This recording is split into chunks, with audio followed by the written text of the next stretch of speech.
Hello, I am Shamika. I work as an senior solutions architect for AI ML for healthcare and life sciences division. As we know, clinical trials is a complex time consuming process. It takes months or even years to generate a one protocol document. So many of the clinical trial documents need changes after the initial start of that one. So research shows that 86% of the protocols are not adhering to their initial timelines in the first go. The frustrating part is some of the 50% of that time can be further reduced the use of proper tooling. So we have built an application here that streamlines this entire clinical trials documentation process using generative AI technologies. So this demonstration consists of three parts: the past trial investigation, new protocol generation, and protocol validation. Let's go one by one. So as the clinical trials manager, I would like to do past clinical study investigation on similar documents that have been published in the clinicaltrials.gov. So let's say as a clinical trials manager, I would like to search what are the clinical studies done on past on the novel drug conjugate deruxtecan for HER2 positive breast cancer patients with overall survival and chemotherapy versus non-chemotherapy. So in this particular tool, you can give those things as in English in the PICO criteria, patient, intervention, comparison and outcome in plain English. And then what we do is we'll go through the relevant data sources like clinicaltrials.gov and then get those relevant matching clinical trial documents and further summarize to you, and then get the insights and give you a nice way.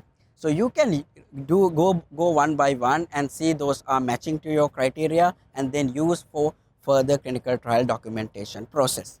All right, now we have identified the studies that we want to reference our clinical trial protocol. So we'll be using the guidelines provided by these past clinical studies as well as the best practices provided by that, and then we want to generate our new protocol. So in the new protocol, I am going to initially define what are the changes that you want to do, the protocol summary and then initial description, and we will be generating the initial version. After that, the section by section you can further go through and then enhance your protocol information there. So again, referencing to the past clinical studies, we are going to generate the new protocol here. So in that case, what is it had been generated, you can further improve by yourself in the chatbot kind of an interface. So in this case, we are bringing the human in the loop rather than solely relying on what is being generated by the AI. So with this chatbot based interface, you can further give, for an example, in the patient criteria, you can give increase only the patients with 18 plus people, and then willingness to go through a biopsy like that, and then you can further improve that one and gets the new content generated from there. So this is a back and forth process with the human and the AI, and then finally a section by section you'll be getting the final documentation. Now we have generated a potential clinical trial protocol document here. Now we want to validate it. So typically we give it to an expert and ask him or her to validate that one.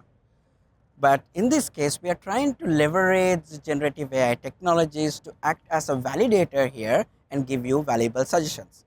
So that's our third part of the documentation. It's a protocol validation for amendments. So what we are doing here is we have extracted the past clinical trial amendments that went back and forth with the agency and the protocol producer, and using them as the reference, we are generating a score telling that each section what is the risk factor that are involving in this. So what does that mean? If you go with this protocol document, there's a medium risk of amendments coming up in the inclusion exclusion criteria. There's a medium risk in the rationale criteria, and this score is primarily generated based on the amendment sections. So when you further go through this tool, you can see that it's not only giving you the specific risk score, but it's giving you the suggestions on how to improve that one. So for an example, it is telling currently this protocol has a endpoint that is overall responses ORR and then it is giving the recommendation to how to fix that one.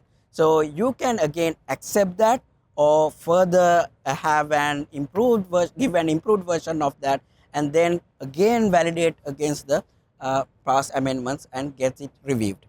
So finally, you can accept the changes, and then at last you will get an entire review documentation which is ready for your submission. So if you look back, now these are some of the tools that you can use to streamline and make the process efficient. So our ultimate goal is to get the drugs to the patients faster. So this is one of the tools that we have developed, and there are other areas that we can use generative AI for entire clinical trial space and beyond that one. So if you want to learn more, please reach out to us. We are happy to help.